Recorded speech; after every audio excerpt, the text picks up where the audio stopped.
Good afternoon. You may have seen this one. This was in the news just a couple of days ago. Ford writes off $1.9 billion as it cancels plans for an all-electric large SUV in the USA. Isn't that strange? I thought large all-electric SUVs were all the rage. Isn't that what everybody wants? Isn't it what consumers want? That's why manufacturers keep building them. But apparently not. It's almost like Ford are seeing sense. Car maker opts to produce a hybrid version due to profitability concerns, citing pressure from Chinese EV competition. Ford has written off $1.9 billion, cancelling plans for an all-electric SUV in the latest sign of Western car makers struggling to make profitable electric cars. The US car maker said that it would not be able to reach a profit on the electric SUV within a year, its measure of whether a car is viable, citing the stiff competition from Chinese manufacturers. It will initially write off the cost of $400 million in tooling for the vehicle, plus another $1.5 billion in extra costs in the future. So they are giving up on that all-electric SUV. Ford said it would delay the successor to its F-150 Lightning electric pickup truck until 2027, after initially targeting a launch next year.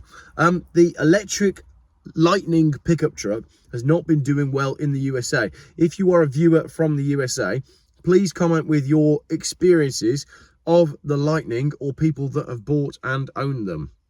In stark contrast to Ford's struggles, a new Chinese competitor, Xiaomi, said on Wednesday that it had beaten its delivery targets and would aim to sell 120,000 of its electric cars by the end of 2024, 20,000 more than initially planned. The march of China and their takeover of the West is unstoppable. We should probably stop incentivizing people with government subsidies to buy Chinese products which destroy homegrown businesses. But never mind.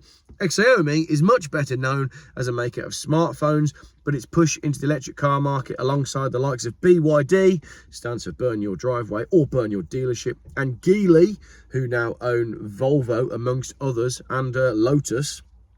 They've got an electric SUV, haven't they? Haven't seen many of them around. Has become a symbol of the competitive threat posed by Chinese companies to incumbents in Europe and the US, including even the US electric vehicle pioneer Tesla. The US and EU have responded by imposing steep tariffs on Chinese-made vehicles, arguing that Chinese car makers have benefited from much bigger government subsidies. But they haven't yet changed the business car rules here in the UK. We need to go back to a sensible way of doing business. I've talked about this before, but the way business car rates work in the UK is that business users are being incentivized into electric and hybrid cars that don't necessarily mean that they're better for the environment or cheaper to run. So we went down to Croyd on Monday to go and meet some of our friends who are down there, and these are my friends that have a company car. It's a Volvo XC90. It's a petrol hybrid. It does 28 miles to the gallon. And yet my old Volvo V70 TDI is achieving more like 52 on a run. So it's costing twice as much to run the car that the government thinks is better for businesses to use. Make it make sense. Somebody make it make sense.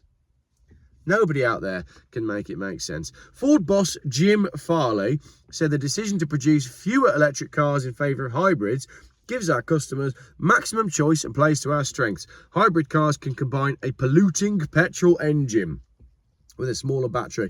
I love it that he calls it a polluting petrol engine.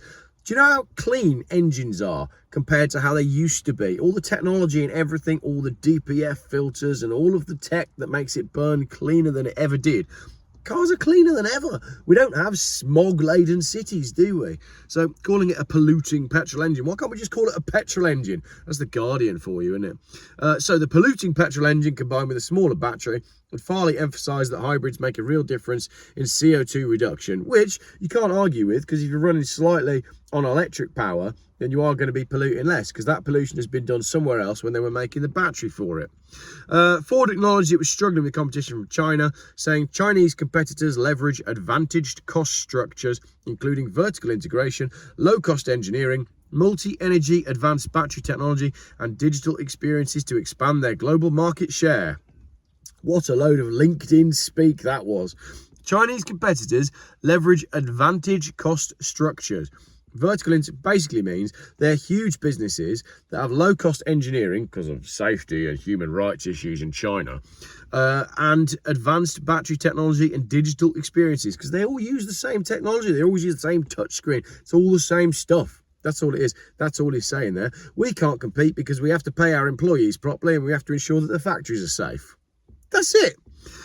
Which has led to a price war between companies. Higher interest rates have also pushed down demand. The delay to the pickup truck will allow Ford to wait for cheaper battery tech to become available. Ford also said it would work with the South Korean supplier LG Energy Solutions to shift production of batteries for its Mustang Mach-E SUV from Poland to Holland, Michigan in 2025 to qualify for steep subsidies for US-built batteries and vehicles available under Joe Biden's Inflation Reduction Act. So we're going to be moving production of the batteries from Poland in Europe to Michigan in the USA.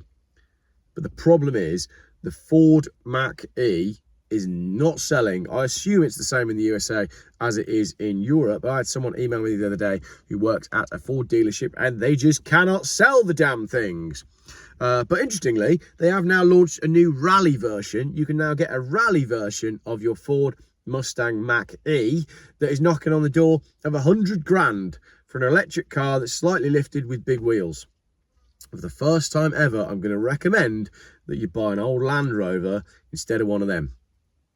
I almost recommended buying a Land Rover. I meant Land Cruiser. I got my words wrong. Don't buy a Land Rover, buy a Land Cruiser. Go on, destroy me in the comments for saying that. Thanks for watching. In the next video, we're talking about some more exciting news from Ford about a four-door Mustang.